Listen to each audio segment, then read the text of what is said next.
So I'm going to share with you a couple of really interesting ideas on the theme of beliefs. But what we're going to look at is question some of the most fundamental beliefs that the world puts in you about success. Because I think some of these beliefs are incredible, but some of these beliefs also create so much drama and fear and feelings of missing out or failure. So I call this presentation The Theory of Extraordinary because I have a book coming out in May, and it's called Code to an Extraordinary Mind. And this is one of the themes that the book explores. But anyway, buy the book in May. For now, pay attention to this. The goal of this presentation is to present an alternative model to success. Remember, everything in the human world right now are belief constructs. So anything that you cannot physically touch is nothing more than a cognitive concept.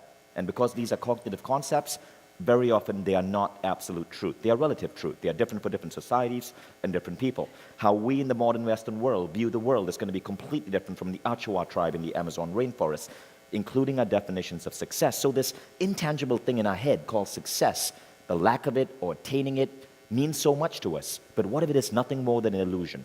So what we want to do here is dismantle this illusion. To dismantle it, I want to share a couple of insights. Why is it that certain people live genuinely extraordinary lives and others are aiming to get there? But it's only a tiny minority. And this tiny minority, their lives don't just seem happy and blissful, but they seem to be so far ahead exponentially of everyone else. They seem to know what their goals are. They seem to be tapped into intuition. They seem to be constantly creating and growing. What makes them unique? This is what I'm going to attempt to answer in this presentation. But first I want to share my story, a story of a foul start. So some of you might recognize that home. Does anyone recognize that home? That is Bill Gates' home on Lake Washington in Seattle. That's an aerial view of it. It's this amazing house. And it was 1998, and I was at a barbecue at that home. I'd just been accepted into Microsoft. I'd spent years of my life toiling away to get into the University of Michigan School of Electrical Engineering and Computer Science. And I did that because as an Indian kid growing up in an Indian family, you have to be a computer engineer or a doctor or anything else that is a profession, or you are a failure. So I decided to study computer engineering, not because I wanted to, but because that was the definition of success based on the belief system of my culture. And I did decent. For whatever reason, Microsoft ended up hiring me. I was one of the top 1% of graduates from computer schools in America that got into Microsoft. And there I was as one of the early employees at Bill Gates' home. And Bill Gates was so gracious. He was the richest man in the world. But there he was, welcoming all of us on that little beach. There were barbecues, there were burgers being on the barbecue. And Bill was just there, like surrounded 3 people deep, with a bunch of interns just waiting to shake his hand and ask him questions and appear to look really intelligent to our new boss. So I was standing there looking at the water. Bill Gates was behind me, and I was thinking, God, I feel so guilty because I'm here in Gates' home, but I hate my job, and I genuinely did. And so what happened was I got myself fired. I had the most incredible job by every definition of success in my culture, based on my school teachers, my parents. I made it. At 21 years old, I had that cushy job at Microsoft. That's equivalent to getting a job at Apple today. Funny, isn't it? But I realized I hated that job. Now, I was too chicken to go up to my boss and tell him I wanted to quit because I just couldn't bring myself to quit. So I got myself fired in the most embarrassing way. I basically played Microsoft's Age of Empires during working hours for hours every day till my boss discovered me and fired me on the spot. So after 11 weeks, my Microsoft journey ended. And I thought, shit, I spent $150,000 plus getting that degree. I got it. I got the #1 job for someone of my degree, and now I lost it. Now, I couldn't get any other job, so I ended up just moving to New York City and working for a nonprofit. Being a nonprofit, they paid me below the poverty line. So I shared an apartment with 2 other guys, a studio apartment with 2 guys. We had our beds, our mattresses. There were no walls, so we had shower curtains. We couldn't afford real curtains, so we had plastic shower curtains dividing our beds. Bringing a girlfriend home for a date was the most awkward, embarrassing situation. But that's how I live, below the poverty line in New York. But through that job, interesting things happened. I met my wife, Christina, through that job.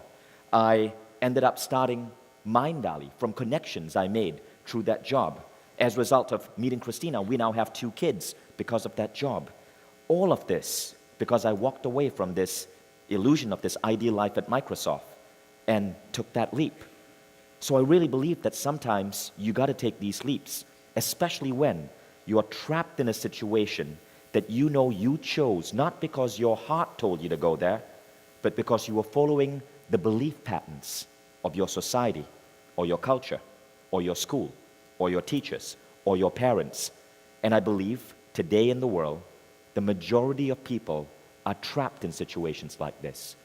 The majority of Americans today, in a recent poll, dislike their jobs. How can that be? We spend 70% of our waking hours at work, but the majority of Americans, one of the richest countries in the world, dislike their jobs today. That's a tragedy.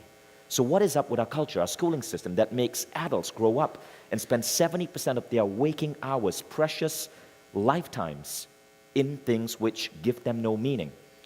And why do we hesitate to walk away from this? So I want to share a couple of ideas with you to try to attempt to show perhaps alternative belief systems that might help us end this grand delusion. So the first is, we've been taught all our lives that there's a particular path for us.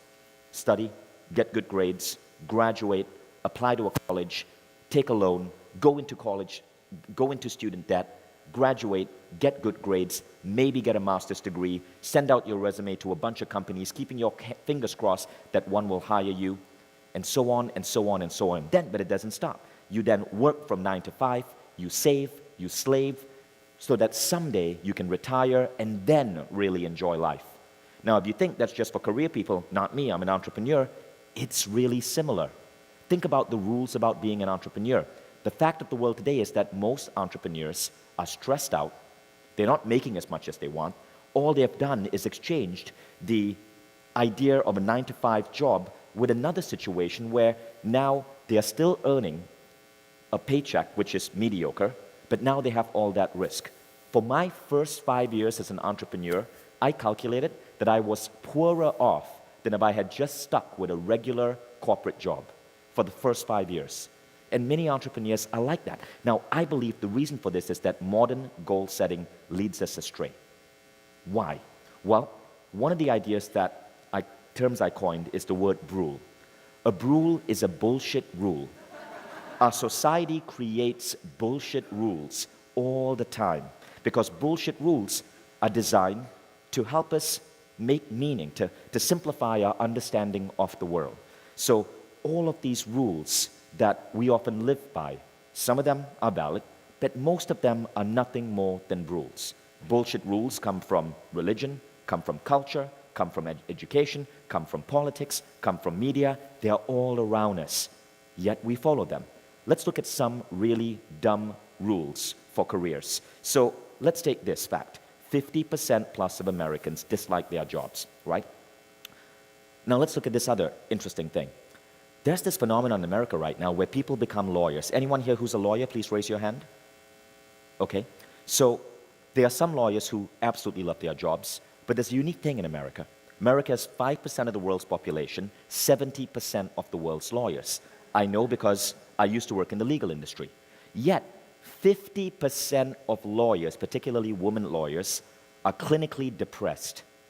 Why are so many Americans jumping into a field that leads to depression?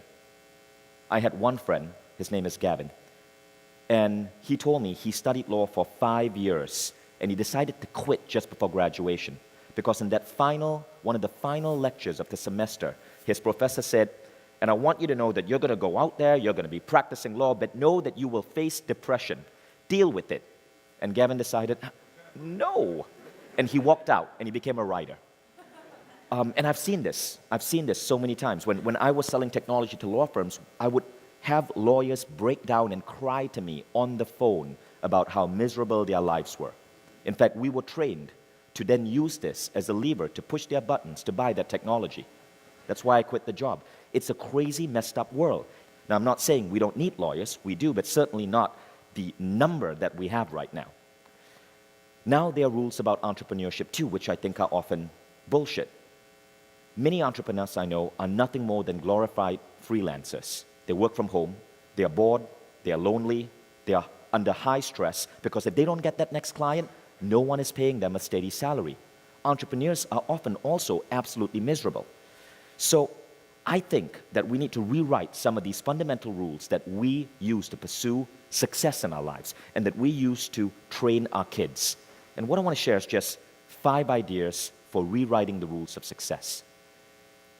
This is the conversation I would have with my son Hayden if he was old enough to be interested in this conversation compared to Angry Birds on his iPad.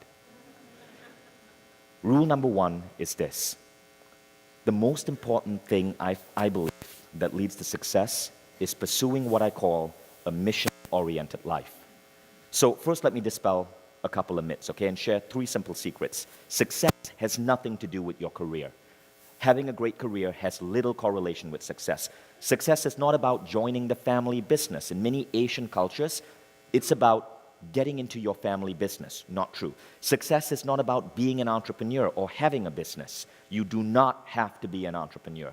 One of the most interesting feedback I get from my speeches recently to college students is that they come up to me going, "Oh my God, I'm so glad you told me I don't have to be an entrepreneur. Everybody else keeps telling me I need to be an entrepreneur. I don't want to. You gave me permission to not do it." Being an entrepreneur is another bullshit rule. It's a means goal, not an end goal. So then what is success? I believe it's this. The most extraordinary people in the world do not have a career or a business. What they have is a mission. They have a mission that gives them a particular meaning, that fuels them in terms of what they want to do in the world. They are not about a job. They are not about a career. They are obsessed instead with something bigger. That's something we call the mission. I had a chance once to meet Elon Musk. It was part of the X Prize Foundation, and we got to visit SpaceX. So that was the actual meeting that happened in the room. And I got to ask Elon Musk, who's my favorite entrepreneur in the world today, a very important question. The question was, Elon, if I could take you and put you in a blender and then blend you and distill the essence of Elon Musk, what would that essence be? And when he got over the fact that I just asked a question about murdering him, he said this. He said, well, so these are actual photographs from that meeting. He said, well, now he went into a bit of a tangent, but the essence of the answer was essentially this response. He said, look, I graduated, I was trying to figure out what to do, and I thought the internet sounds really exciting, so I decided I wanted to go get a job at Netscape. So he sat down at the reception office in Netscape, holding his resume in his hand, and he knew Netscape was building the new browser, Mozilla. Sounded really cool. He wanted to be a part of that. And he waited, and he waited, and he waited. And because he was a geek, he didn't have the balls to get up and go and actually approach the receptionist and ask for a meeting. He just waited, assuming someone would come and talk to him. And he said, nobody came and spoke to me, so I said, fuck it, I'll just start my own company.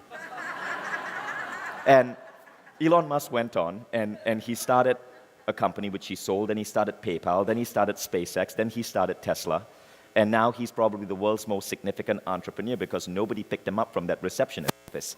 But that isn't the point. The point is this. When I asked Elon, what is your essence? He said this. He said, I believe man should be an interplanetary species. I believe that the essence of the American dream is to explore. And I believe that we should have a colony on Mars. He said he decided that it would be incredible if we colonized Mars, so he decided to go to NASA's website and see what NASA was doing about it. And he saw that NASA had nothing about their plans to colonize Mars on their website. He said, first I thought, boy, NASA really has a shitty website that they don't update. Then he realized, no, NASA is shitty. It's not doing anything to make us an interplanetary species. I bet I could do that. And the next thing you know, he ended up revolutionizing battery technology, building an electric car to help preserve our environment, then building the replacement to the space shuttle. In 2008, I believe, NASA finally decommissioned the space shuttle.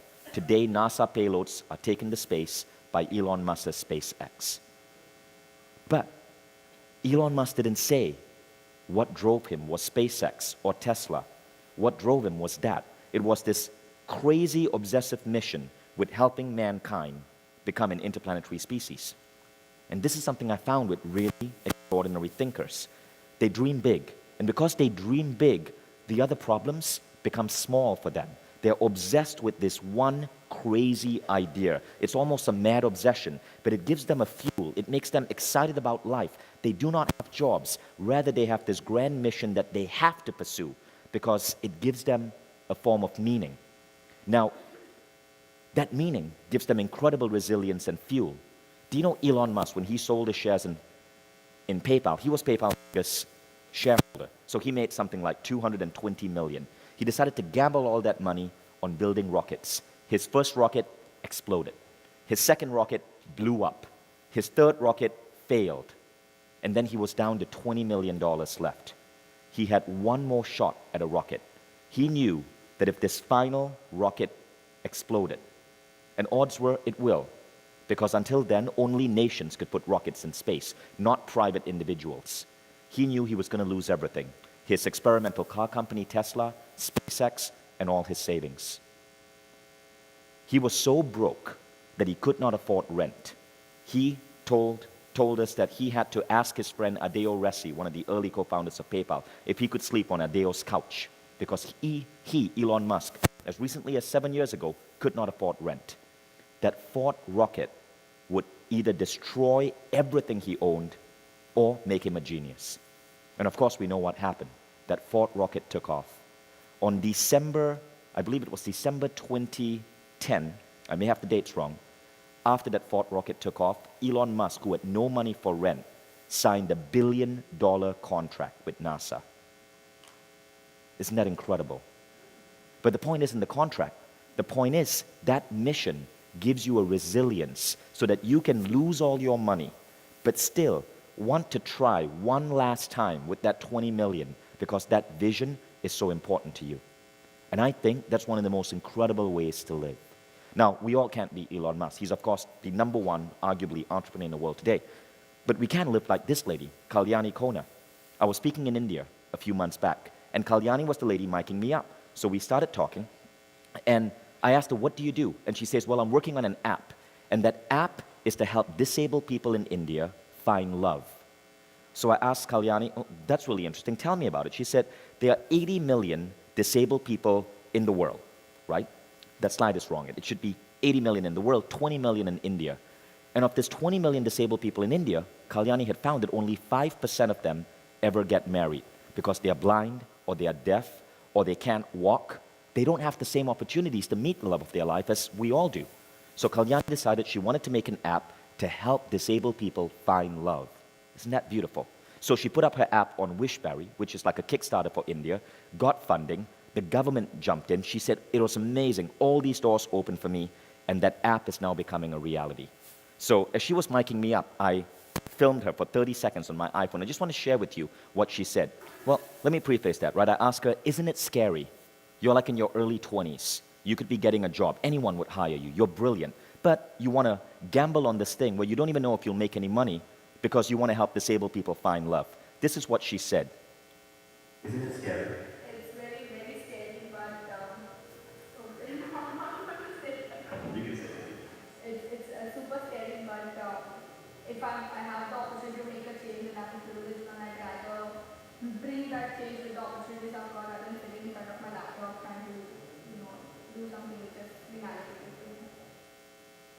I love her response. If I can make a change, I'd rather make that change than sit in front of my laptop and do something which has been allocated to me. Allocated to you. That's how most of us live our lives, don't we? That's how we tell our kids to live our lives. Do what is allocated to you, which is pursue the traditional 9 to 5, the traditional rules of modern society. See, the problem with most people is that their problems aren't big enough.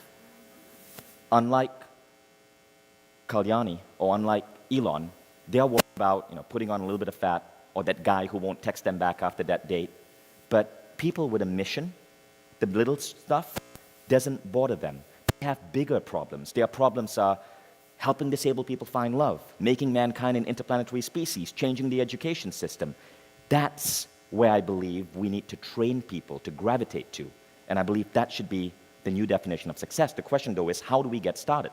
Well, here's something I think is true. Do not ask your kids, do not ask yourself, what do you want to be? Instead, ask this question. Now, I learned this question from a business coach called Martin Rudd, and it's a beautiful question. I think it's the most powerful question we can ask people today. And the question is simply, what is your vision of paradise on earth? What is your vision of paradise on earth? Rather than ask your child, what do you want to be when you grow up? And he'll say the usual stuff, astronaut, lawyer, doctor. Instead, ask him, what's your vision of paradise on earth? What is that one thing that really captivates you, that you would love to see more of in the world today? Now, the United Nations, back on that same trip to India, I was traveling to the airport in Delhi, and I was sharing a taxi with a guy from the United Nations whom I had just met, and he was responsible for the UN My World survey, really interesting survey. Now, that survey basically surveyed 8 million people in the world to find out what people cared about. And you can see, right up front is education. Education was number one. Second is better healthcare. Third is better job opportunities. Fourth is an honest and responsive government. I love this survey because this survey gives you so many ideas of what we can do to make heaven on earth. Education, better healthcare, better, more transparent government, clean water for all. And this is where I think we should be steering people today. Rather than traditional careers or traditional jobs or entrepreneurship, instead simply think, what is that mission that I could have that can push humanity forward? Business people you see do it for the dollars. Real entrepreneurs, they do it to elevate the human race. Now, there's more to it though. Not only does a mission give you happiness, but it seems to magnify your ability to stay productive in your work. Gallup did a study in 1958, found that men who retire at 80, 86% kept working because their job was fun. 93% kept working because they found their job meaningful. When we take on a larger mission, it gives us meaning. And meaning is one of the most incredible fuels that we can have in life. I told you that I started Awesomeness Fest, and I loved A-Fest because it gave me meaning. Same thing over here. Meaning gives you fuel. It makes you resilient to failure, and it makes what you do so much more than just 9-to-5 drudgery. But there's a second rule. Now, that second rule is really important, and this is another belief that I think we need to break. And that belief is stop distinguishing between entrepreneurs or employees. A-Fest used to be an entrepreneurship conference, not anymore. Because we found that many of the most incredible people in the world were not entrepreneurs. They were employees. Barack Obama is an employee. Many of the people who win Nobel Prizes are employees. There seems to be this false dichotomy where we tell people they need to be entrepreneurs. And I think that's good in some ways. But when you understand that it's not about entrepreneurship or employee, rather, it's about this. This is a better definition. And it comes from Amy Wrzesnowski, who's a professor of organizational behavior at Yale. And it says this, right? There are three different things: a job, a career, a calling. Being an employee or an entrepreneur could be in any of those three things. A job is what pays the bill. If you are employed in a job that you hate, but it's paying the bill, that's a job. If you are an entrepreneur and you're doing it and you're really stressed out and you don't enjoy it, but it's paying the bills, it's still a job. But you can go one step above. You can go one step above a job to a career. A career gives you upward mobility. It gives you a way to hone your skills. You can do that as an employee or an entrepreneur. But the level beyond that is a calling.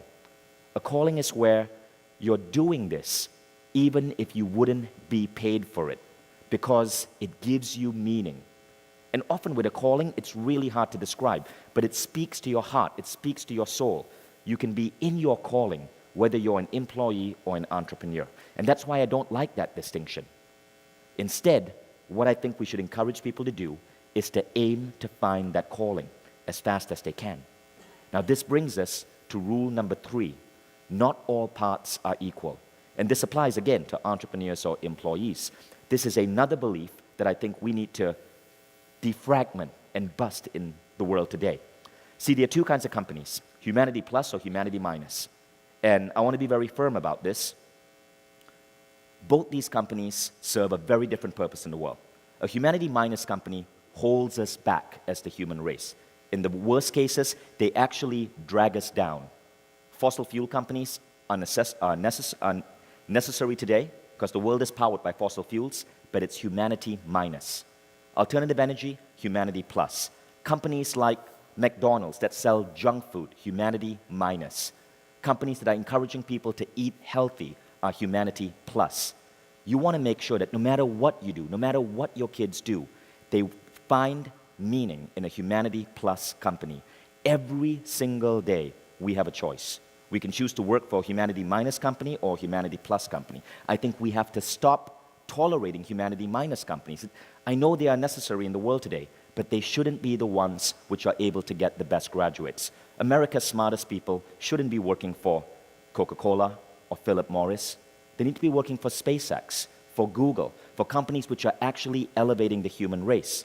There's a term which I like called craptastic, and I want to teach you this word. A large number of jobs exist solely to make crap sound fantastic. We call this craptastic work. Think about that. A large number of jobs fail to add meaning to their employees' lives, fail to add meaning to the people who own those companies. They exist purely for craptastic work. In other words, manufactured demand. They tell you that high fructose corn syrup packaged as happiness in a can is amazing, and it makes the world unite and sing and skip. But it's bullshit. Now, the thing is, we don't openly talk about this because these companies also fund many, many amazing things. But if you work for such a company, my advice would be find a way to steer these companies towards more meaningful work.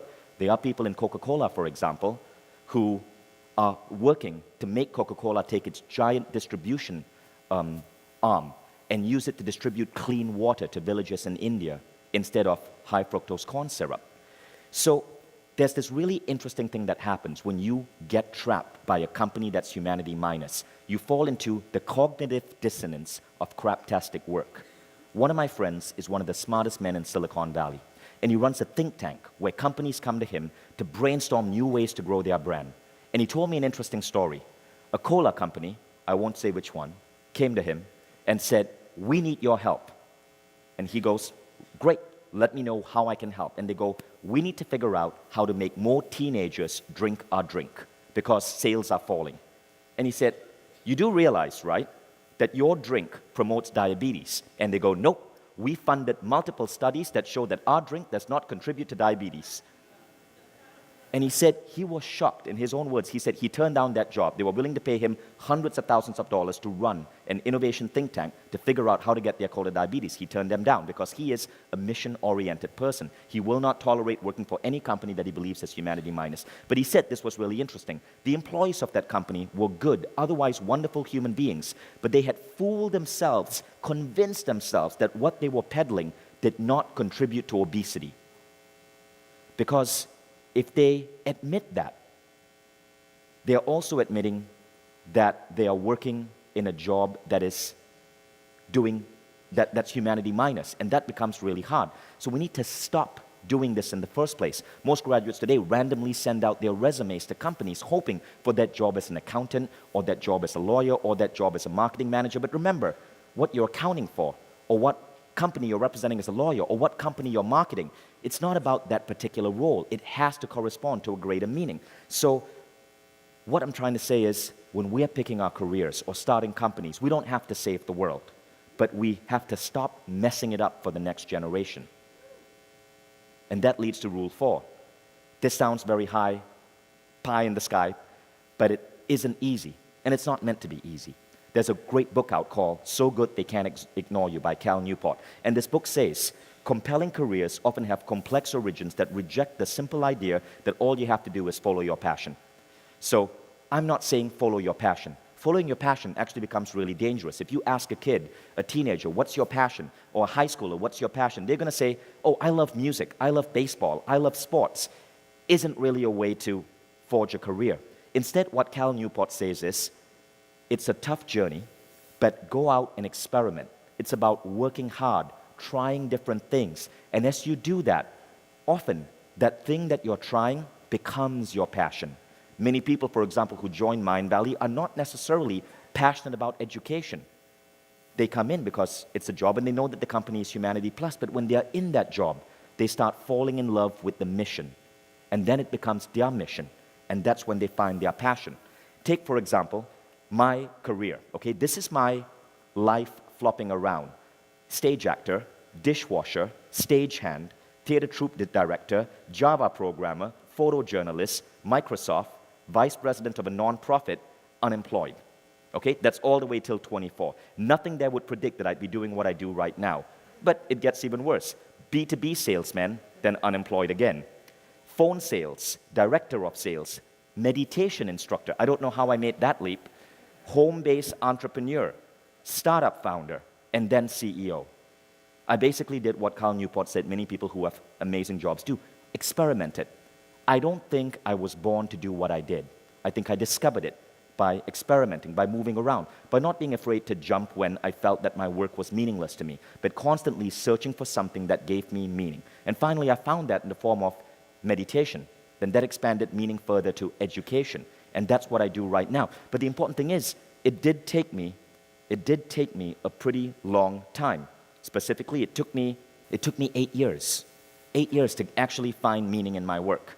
Now, the interesting thing though is, we've been told that you're supposed to be a successful entrepreneur in your 20s. It's called the Mark Zuckerberg effect. Most successful .com entrepreneurs are in their 20s. Not true. Actually, the average age of successful entrepreneurs, according to 1BC, is 38. Are you under 38? Raise your hand.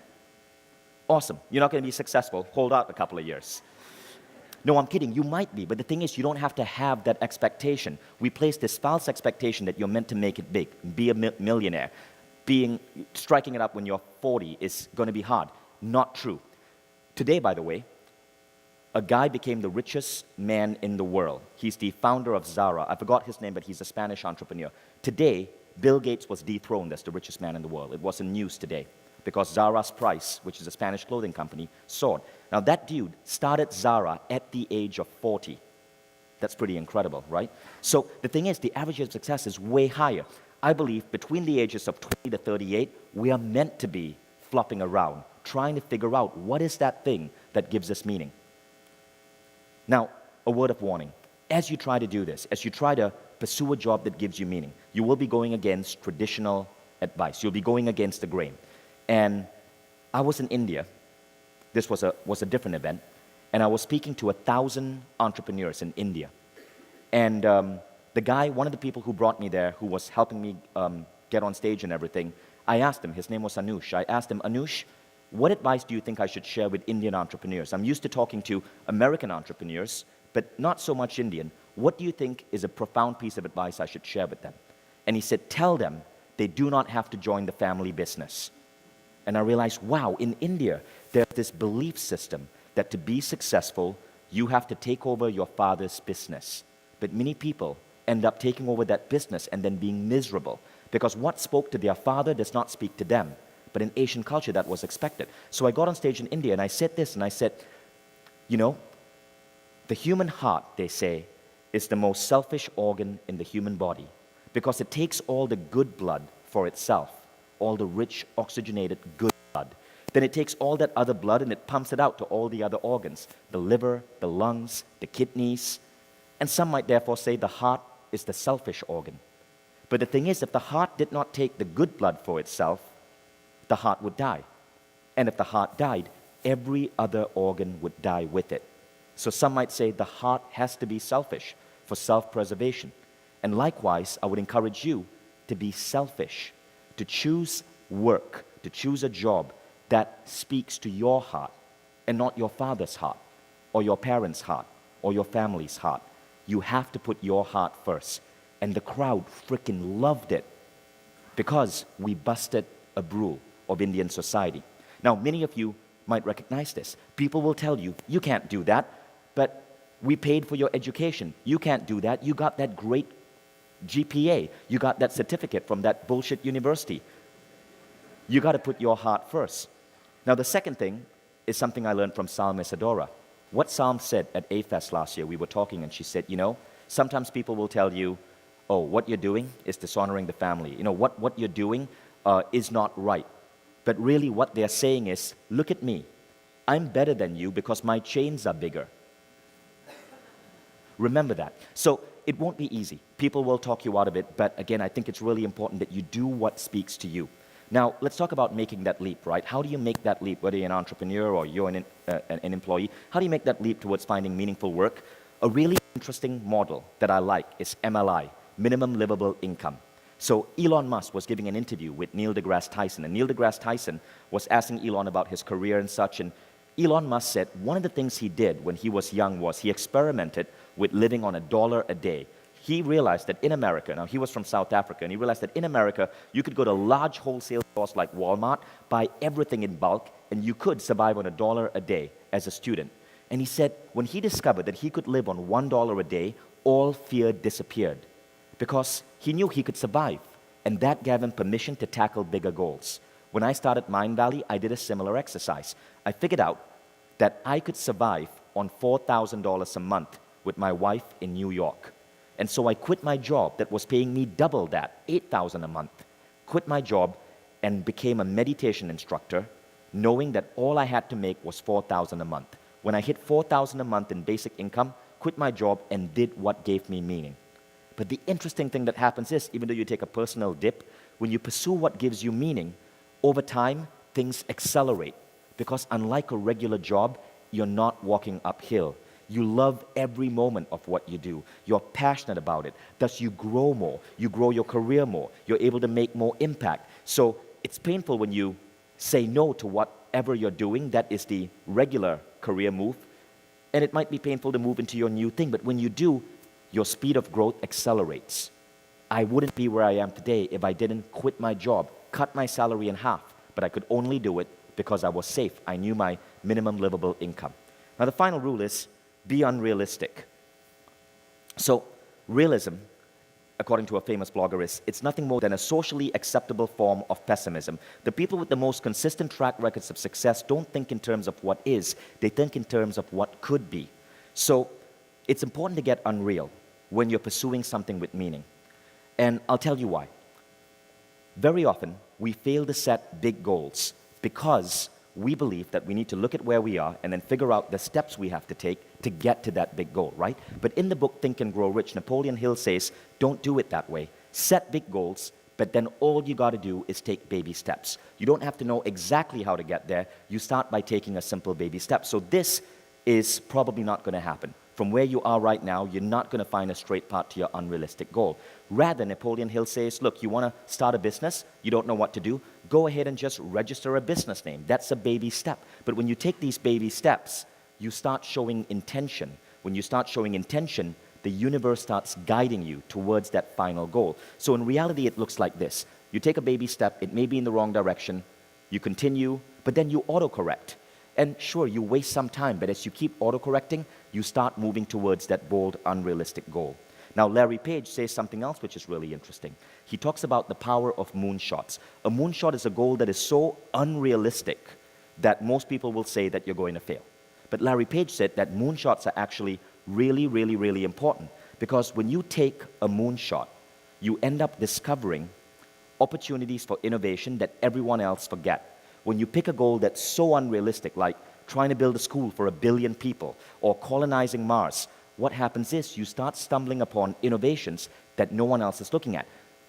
Elon Musk wasn't trying to build a company to replace the space shuttle. He was trying to colonize Mars. But in that process, he had to pioneer on rocket technology that he then got to monetize. I'm trying to build a school to put 1 billion people through new forms of education. I experimented with live events. Awesomeness Fest was the result. When you pursue those moonshots, you end up innovating in areas that other people are not looking at. And that's why I believe moonshots and being unrealistic are very, very, very important. If you overlay Larry Page's ideas, it looks like that.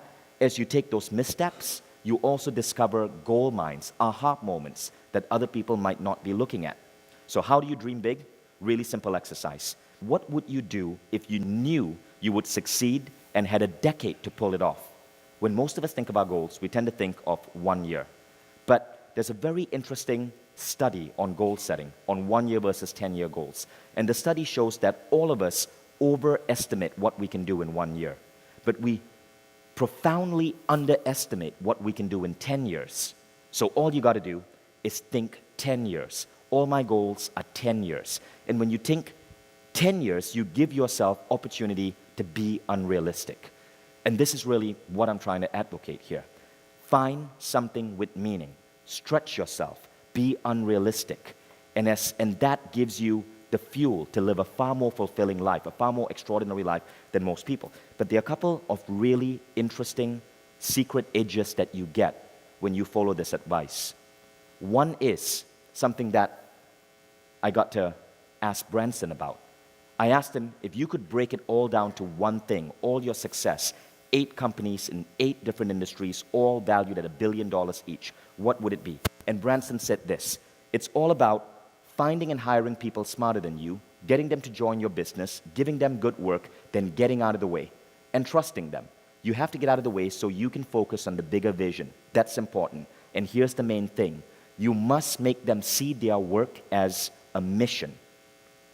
That was a really interesting idea. Mission. You see, when you have a mission, when people see your work as something you're doing because it is a mission, you get instant charisma. This is the secret edge. And it's something that many people don't realize. It attracts people to you. It attracts money. It attracts partnerships. It attracts clients and customers. And this is another reason why you want to pursue mission rather than traditional entrepreneurship or career. The reason why I'm able to get so many great people at Mindvalley is because of that mission. But there's another edge, which is also really beautiful.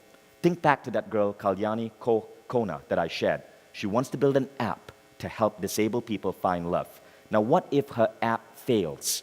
Does she fail? No, because the mission is so much greater than any single business idea. She simply finds a different business idea. My mission was education. Many of my first business ideas in education completely failed, like fundamentally failed. I lost money. I did not feel like a failure because when you're motivated by a mission, you have multiple options to get there.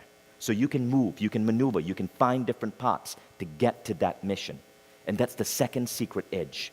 So choose a path that lets you be extraordinary.